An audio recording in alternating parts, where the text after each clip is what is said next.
Rome, one of Europe's best cities. It's known for its iconic landmarks, rich history, and its unique culture. Over 30 million people visit every year, and it's considered a dream destination for many. But is it really that good? As soon as we got into Rome, we headed straight for the hotel. So this is the room we've got for the next 3 nights. Pretty decent. It's not too big, but it does the job. Look at this for a view. Best thing about the room, waking up in the morning with a beautiful view of Rome. So our hotel is literally right in the center of Rome, and it's also right next to the world's smallest country, the Vatican City. And this is the first place we have come to. Look at this place. It is absolutely unreal. You've got St. Peter's Basilica. Yeah, this is the Pope's gaff. This is where he lives. Like, it's got to be one of the strangest countries there is, because this is literally their border. You go the other side of this fence and you're in Italy. You can only get to a very small part of this country because the other part of it is for residents only. So we can get into all these areas, but them buildings back there are exclusively for residents. So who knows? The Pope could be hiding anything. So we're gonna now try and get in the Basilica, but we have to join a massive queue. It could take us days, it could take us minutes, it could take us hours. Who knows? Oh my God. It's not looking good. The queue is starting outside of the country. So after quite a while in the queue, we finally made it. Well, I'll tell you what, it was absolutely worth the wait. This is unbelievable. Look at this building. Genuinely, I think this has got to be one of the nicest places I've ever been to. Apart from Benidorm, but yeah, it's pretty good.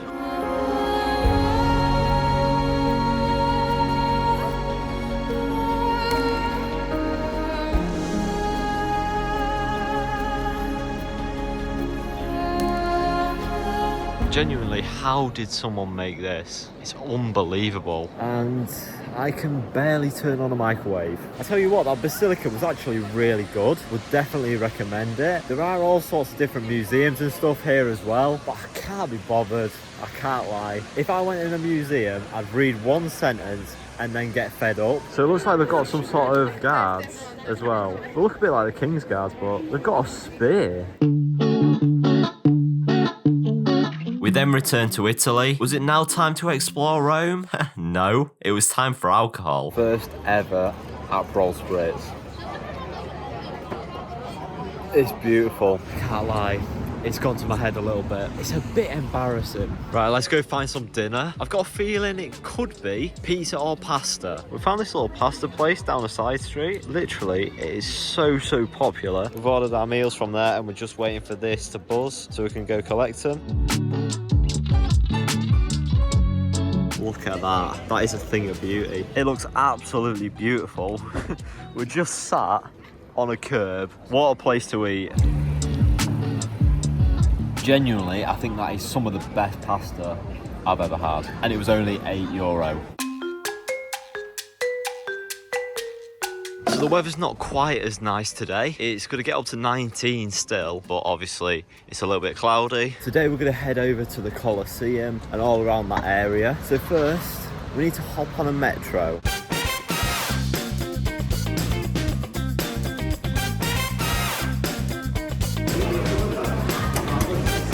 And here we are, the Colosseum. Oh, this thing is massive. So this is one of the 7 wonders of the world. Actually, my second one I've been to. Obviously, the other one I visited was Birmingham.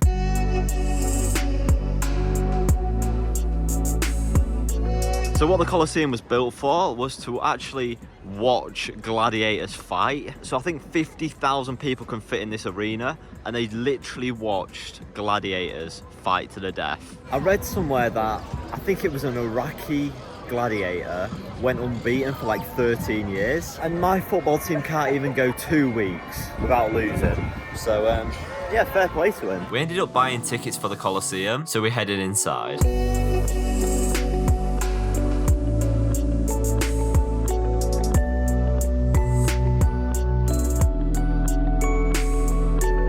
Look at this. Imagine this place full with like 50,000 people and all the gladiators fighting down there. What an arena. So all of this would obviously have been the stands. When this was full, I bet it was absolutely deafening. I wonder if they had such thing as like home and away fans. Imagine going on away day to see a gladiator fight. A couple of nights in the pub before, then go watch someone die. Honestly, can't get over this. It is unbelievable. It's definitely a place you've got to come to in your life. Wait, how the hell have people got all the way up there? Ah, maybe it's hospitality. So this is what a gladiator would have saw. Absolutely terrifying. What an awful experience that would have been. Okay, so we've just left the Colosseum. Was really good, as expected. And now just trying to find a bit of dinner. Only gone and got a pizza. Who would have thought it? I'm gonna eat it right next to the Colosseum. You actually couldn't get any more Italian than this. Anyway, after finishing the beautiful pizza, it was time for the next attraction. So the Roman Forum and Palatine Hill. This is just a massive area with loads of ruins. So this is basically what is left of ancient Rome. I'll tell you what, there looks quite a bit of it left.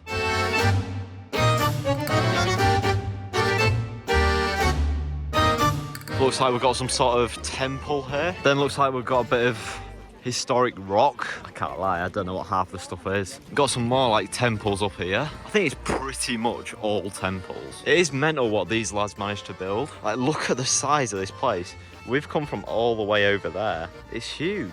So we've climbed to the top of Palatine Hill, and would you look at these views. You can see all of Rome from here.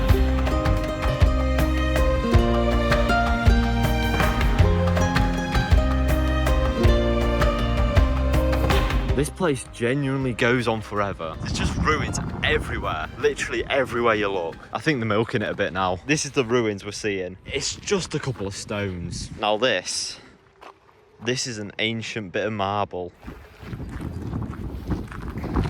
I've waited my whole life to see this. After a bit more alcohol, it was time to explore a bit more of the city. The Pantheon, one of Rome's most famous attractions. So this is one of the oldest temples in the city, and look at the size of it. So it's €5 to get in, which is not too bad, but we have got to join this massive queue. It goes literally to the other end of the square. Oh no. Oh, this is gonna be ages, man. We must have spent at least half an hour in the queue, but eventually we got inside.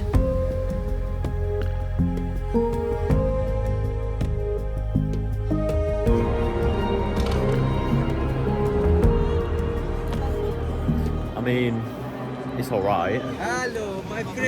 No, my friend. No, my friend. Piazza Navona. So this is a really lively little square in Rome. We've got some sort of street performer over here. We've literally been here a minute and some bloke has already stuck a power bank in my face. Nah, no towel. No towel, thank you. Right, just been offered a towel as well. So, I mean, apart from that, look how beautiful this little square is. Proper nice little place.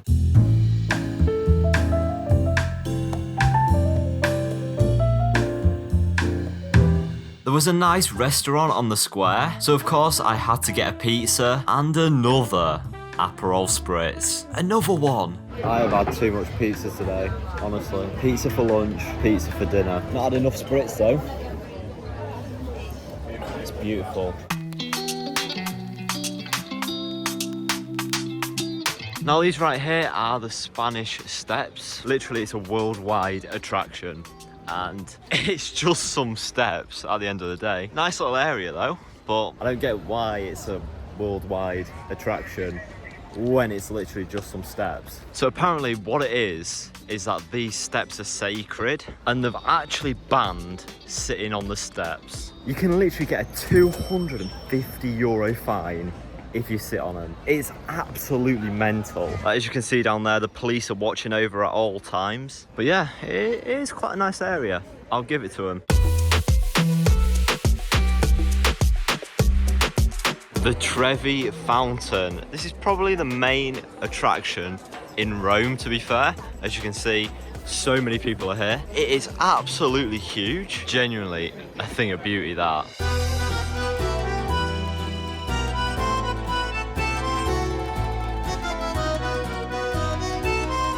Monday morning, great time to come. Fountain drained, and a couple of lads cleaning the bloody fountain. Yeah, that's really nice.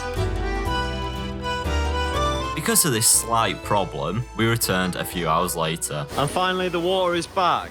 Look at that. Beautiful. As tradition, throwing a penny into the fountain and making a wish.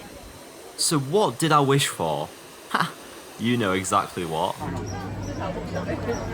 It actually might be one of my favourite drinks now. It's just world class. I could become alcoholic on this stuff, happily. What a place for a cocktail. Look at that. So we have found this palace place behind me. We just thought, why don't we go in? Why bloody not? I'm going to be honest, I have no idea what it is again. I assume some sort of palace. Wow, we were. Oh, hell of a building. Turns out it's not a palace. It's actually a monument. I tell you what, the views you get over Rome, unbelievable. Obviously Colosseum over there. What we got inside? Not a lot. I really, really like what they've done with the place. Bloody beautiful. Look at all this scaffolding. The entire square is literally just covered in scaffolding. We should make it the 8th wonder of the world.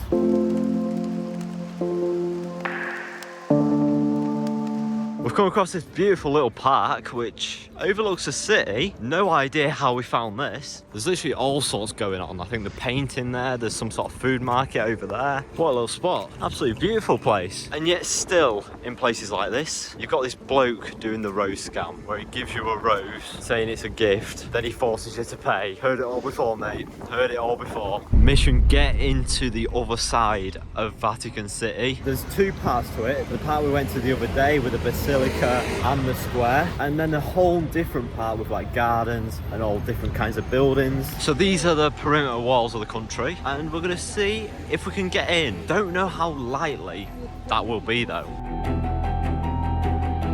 After a quick walk around the country, an entrance was found. So this looks to be our only entry point, the museum. Now this is €25. No way. No way are we paying €25. I would probably rather just scale one of these walls than pay that kind of money.